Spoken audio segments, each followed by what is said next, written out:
Get a sip of my beer before we get started. Now, I appreciate all of you guys who tune in. Now it says, China holds military advantage over the U.S. as Washington prepares for the conflict over Taiwan. Retired general. So let's see what's going on. So it says, let me get rid of this. I realized last stream I had left that on. All that is from downloading like a thumbnail. You know, it just pops up at the bottom in G Chrome.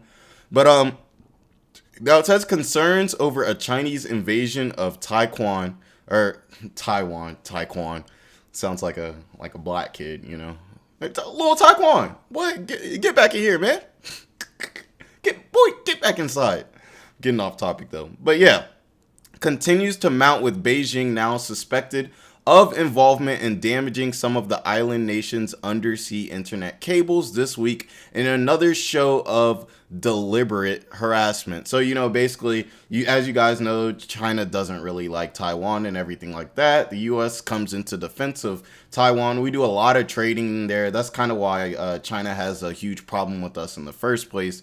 Is because we do a lot of trading in that whole region, which is really their region, you know? And the US and China are the two biggest trading partners in the world. So obviously we're going to clash. It's kind of like one of those things where we need each other to survive, but we don't like each other. You know, when you kind of like two brothers, you know, they got to get along, you know, but they're still going to fight. You know, they're not necessarily going to be too happy about it, but they have no choice.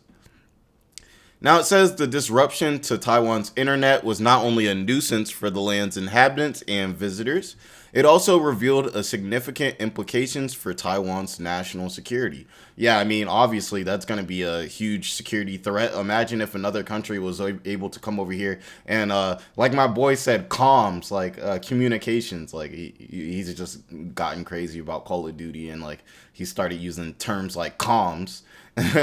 But yeah, like it's definitely a bad look if another country is able to, you know, pretty much intercept your communications or your internet or your network. I mean, that obviously shows a lack of national security and defense. You know, that shouldn't just be able to happen that easily. Now, this is what I wanted to say too. We don't necessarily know that China did this, I'm assuming. And that's pretty much what it says here. It says there is no definitive evidence that China purposely cut the internet lines, but the incident brought renewed attention to what an attack on Taiwan might look like and whether the U.S. would be able to adequately stop it. Here you can see these are Taiwan soldiers. It says they're carrying shells through a fire drill. Shoot, I would be having a fire drill too if I was living that close to China, you know? Now, it says here, U.S. war games involving a Chinese takeover of Taiwan generally involve large-scale amphibious attack that would quickly and effectively or efficiently take the island and its international allies by surprise. I mean, obviously, you know, with the United States, it's not like we're going to go straight through the east, go through all of the European countries. So in the event that there would be some type of warfare like that, Lord forbid, obviously we would have to go the other way to the west, you know, sliding out from California. And really, we would really have to consider it more of, like you said, an amphibious attack or an attack from water versus, you know, more land mass types of, you know, conflict. Now it says President Biden, Sleepy Joe. How sleepy can you get? I feel like every time you mention Biden or Trump, you got to take a sip. Now, he said he will send troops to counter a Chinese land invasion. He said that? Wow. I'm surprised he's kind of talking a little early, you know?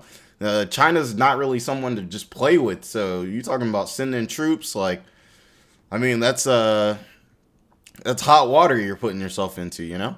Which would likely prompt responses from other regional U.S. allies and could make this form of assault costly and deadly for all parties involved. We attack China. China's allies are going to step up. They're going to attack us. You know what I'm saying? Our allies are then going to step in and, you know, attack China. And it's just going to be an ugly situation. You already know, ugly all the way around. Same thing with the same situation with Russia, Russia, attacks Ukraine. We throw a lot of money and or hopefully not, troops into Ukraine. Russia gets back up from China. Now you got everybody fighting in this World War III, which we definitely don't want to happen. Plus, we don't know what China's been on. Like, they've been staying down to the come up. We don't know. We saw they had those attack robot dogs and everything. It's like, if you guys haven't seen, it's like a robotic dog that has like a gun on its back and it can like aim and like shoot and things like that. I'm just saying, like, I'm not saying we couldn't beat China in a war. I'm just saying, like, we don't want to get into, we don't want that smoke with them. They got a lot of people. They got a lot of money. Like, it's not what you want. Now, it has also prompted questions over whether the U.S. is capable of engaging with China in a traditional kinetic attack like the ongoing war in Ukraine. Now, it says retired General Jack Keane, a Fox News senior strategic analyst, said China does have a military advantage. So this is interesting, especially coming from a general who would understand war tactics and things like that. And he's saying China's got an advantage. That's something that we need to take into account, before we start putting too much pressure on China, putting too much pressure on Russia, with the Ukraine situation, because this can backfire and have dire consequences. Now he says they have more ships, more airplanes, more offensive and defensive missiles than the United States has. I didn't know that. I mean, obviously we want to look into it a little bit more, but I didn't know that. But there's always the thing where when you're an American, you always assume that you're bigger and badder than the rest. You always assume that you're kind of smarter. I mean, like, come on now. We all know, like, shout out to my people watching in America and everything like that. Americans kind of have that, like, chip on their shoulder and everything like that, where we think we do everything the best and, everything like that, which is not true. Obviously, the United States is way better than living in some type of third world country, but I don't know why we think that we're, like, the happiest nation when really we're one of the, least happy and most overweight nations that there are, right now. Like, but we do have money, kind of. Recession. But in general, technically, you guys know we have money. Now here's joint military drills from the Marines in the U.S. and the Philippines, which is another thing that the Chinese don't like. We're doing military drills in their region. You know what I'm saying? Like, we would feel some type of way if the Chinese were, let's say, doing military drills in Canada, Mexico, you know what I'm saying? Like, somewhere even lower, like El Salvador. We will still be like looking like, what they got going on? You know what I'm saying? Like, what y'all doing over there across the river? You know what I'm saying? Now it says a war game conducted by the Center for Strategic and International Studies, CSIS, earlier this year simulated what would happen following an amphibious attack on Taiwan by the People's Republic of China, and it revealed that the U.S. will likely run out of long-range precision-guided missiles within a week, which is bad. That is bad. Within a week? Come on, think about how long the Russian-Ukraine situation started. I know we all thought the Russian-Ukraine situation was going to be a clean sweep of Ukraine. I was looking at my watch, I was like, Ukraine probably can hold out for about a month or two. And now they've held out for what, over a year? If not well more than that. Like, this has really become a full-scale war, a full-out war. It's been pretty crazy. Now it says the only advantage militarily that we have is our nuclear submarines, pointing out that even with that advantage, we still need more of these specialized subs. So he's basically saying, this is not a fight that we want to be in. This is not a fight that we want to start because it will not turn out well for us.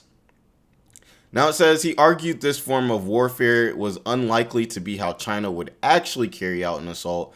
And the president, Jinping, is said to have slated for 2027, according to U.S. defense officials. So a little bit of time, but when you're talking in terms of war, it's really not that much time. You know what I'm saying? It's really not that much time at all.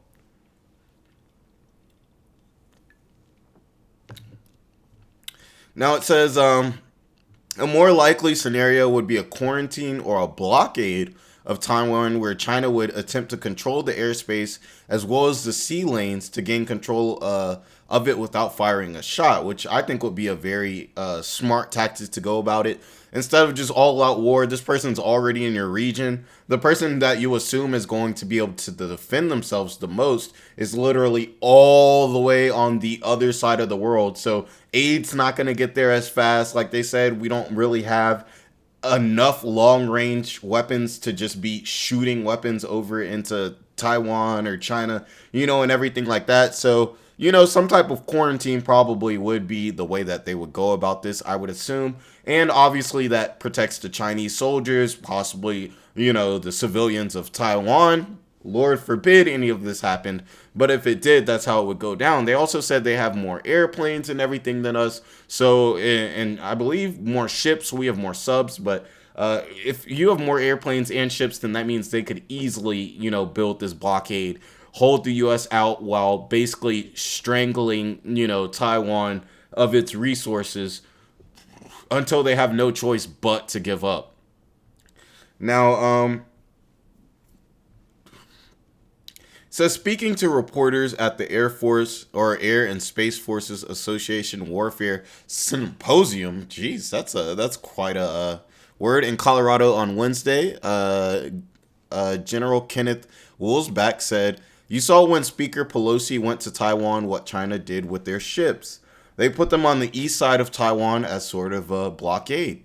We've got to sink these ships." Now, how the U.S. would respond to a blockade on Taiwan or the slow takeover of smaller islands connected to Taiwan remains unclear. It almost seems too like a Vietnam type of situation, where this is Taiwanese land, but this is still China's region. So, like I said, how I compared it to Vietnam is, even if the Taiwanese people are not, a factor in this, if we're fighting on Taiwan's land or in China or anything like that, or just in that region, they're always going to have that type of advantage. And if our nations are very equal in military power and everything like that, that advantage, I feel, could be the one that could tip the scale. And that's probably why China really has so little fear of us. A lot of other nations, we say something, they may back down. Russia and China, they not hearing it. They not going for any of that. They'll talk to us exactly how they want to. And that's exactly what they've been doing. They've really been kind of roasting the U.S., in my opinion. They've been pretty disrespectful. But what can you do? Are we going to go to war with China? Nope, not unless we have to. And we shouldn't. Now, we're in a position here where we have to build up our deterrence capability. We want that to prevent a war. And here's some more operations in the Philippines. And we'll take a look at this about the White House pretty much saying that they didn't want conflict with China and everything like that. This is after, of course, their new foreign minister came out guns blazing. He came out guns blazing. He was like, we don't like how the U.S. is treating us with trade. They're treating us like a child. They're boxing us in, and everything like that. And with them being the first or second largest economy in the world, they're not going to be happy about that. That's enough for people to fight about. If we've learned anything about these countries, they will fight for a business interest. And China is no different. And the U.S. is no different. Now, he said to deter China from prompting a war that would involve two major superpowers, the U.S. would need to drastically ramp up its arms production, weapon stockpiles, and the development of advanced missile systems like hypersonic missiles. We will also need to better arm Taiwan and fill the current backlog of arms that America has owed to the island. So apparently we owe them weapons that we probably are sending over to Ukraine and everything like that. And also, strengthening the Taiwanese military would probably be a pretty good idea, since we're going to be all the way over in the United States. And if they can't defend themselves, it will be possibly a clean sweep. I don't want to say that because Ukraine proved that can be otherwise, But like it says here, Taiwan by themselves could never defeat the Chinese military, but they could impose significant costs on China. We got a 19 billion with a B backlog on military equipment that Taiwan has already purchased and everything like that. They don't need a handout in terms of military equipment. They can buy it themselves. So they need the equipment. They've got the order in it. Basically, the U.S. just got to give them the equipment. But we already know the U.S. is very good at owing people money. We essentially, we love owing people money because we never pay it back. Now it says the U.S. is not the only nation in the region with a vested interest in making sure Beijing does not take control of the island. Australia, South Korea, Japan, and the Philippines, which have endured overt Chinese aggression for years, have thrown their weight behind the U.S. as well. So obviously, North Korea does not like us, but South Korea loves us. Shout out to South Korea. My dad was stationed in South Korea for a good period of time. As far as I'm concerned, I think he really liked it. He used to have some burgers and ramen noodles together, and nice little stories from times in South Korea. And, that'll obviously kind of hurt China. But we don't really see many of these countries as being really threats. Not only are they small, but, they even though they have decent sized economies like South Korea, especially Japan, the Philippines, as you know, they have a lot of very lucrative cities. We don't think any of these could really go up against China, do we? There's only a few nations that could even stand a chance against such a nation such as China. That would probably be something like European countries almost as a nation. The United States, Russia, possibly, I don't know what Germany's military is looking like nowadays. But says this is all necessary because when we bring the aggregate coalition together with the United States, we begin to match China's capability. So this is really like telling us like the U.S. is not as militarily ready to fight China should need be. He's talking as if, one, we're down from a regional standpoint, you know what I'm saying, kind of like Vietnam. Two, we don't have the equipment that would be needed to even fire. They said our long-range missiles would only last about a week. That's not going to do it. That's not going to do it at all. So this is not a fight that we would want to fight. And if we did have to fight this, then we would only really want to fight this, with the assistance of these other countries, like he said, the Philippines, South Korea, Australia, which would be interesting. Like, have you guys ever seen anything having to do with, like, the Australian military? Like, what does the Australian military look like? Like, you know what I think of when, they're not, I mean, obviously it's not Australia, but I think about like the Samoans, or correct me if I'm saying that wrong. They be like, ho, ho, they be shirtless and they have like the tribal tattoos. Very intimidating. Not in a military type of way because they don't have guns, but you know what I mean? Like, it's still very intimidating. That's what I think of when I think of like Australia's government or like some type of like tribal, like, something like that. Like, have you guys ever heard about an Australian military? I've never heard about it. I'm just going to say that. But it says some estimates suggest that it could take the U.S. nearly a decade to adequately fill its stockpiles to fend off a Chinese invasion, a time frame that may not be enough to tamper Beijing, obviously the capital of China's, intentions or ambitions for Taiwan.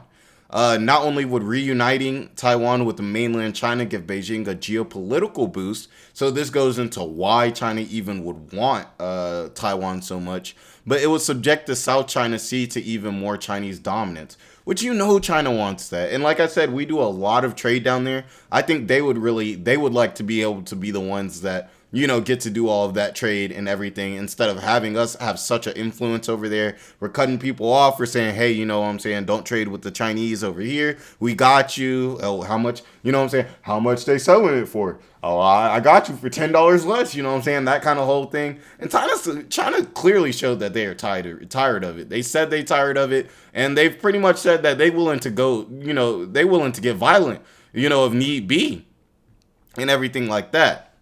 But I think this is a very interesting topic. I think is definitely going to be something that we want to see because there's a whole lot of different things that when they all come together, it can really play an impact. Now, do I think war with China or anything like that is imminent? No. But when you take in the whole Russia-Ukraine situation, China being allies with Russia, us being allies with Ukraine, when you take in them having an influence over Taiwan, who we would be defending, what I'm saying, them attacking Taiwan, we not wanting that. That's even more. So that's two things that raise tension. Then when you throw the trade tension in that, You know what I'm saying? Them not liking how we're kind of closing them in trading and cutting them off from a lot of the world. They don't like that. That's three different occurrences that raise US and China tensions. Now, don't even get me started on the Chinese balloons that they've been flying all over our nation and other nations, if you guys didn't know. A complete breach of our national security. And you know that does not make the United States happy, especially when they kind of tried to hide it from their people and got exposed. And now we looking like, so what else are you guys not telling us about, and everything like that. So I want to know what you guys think about that. I think this first topic was actually very good. Like, comment, subscribe. I see a whole bunch of people popping in and out. I appreciate that. A lot of people popping in. Pop in, say what's up, you know what I'm saying? Throw a like, you know what I'm saying? Get some more people in here. And yeah, I think this was a really good first topic.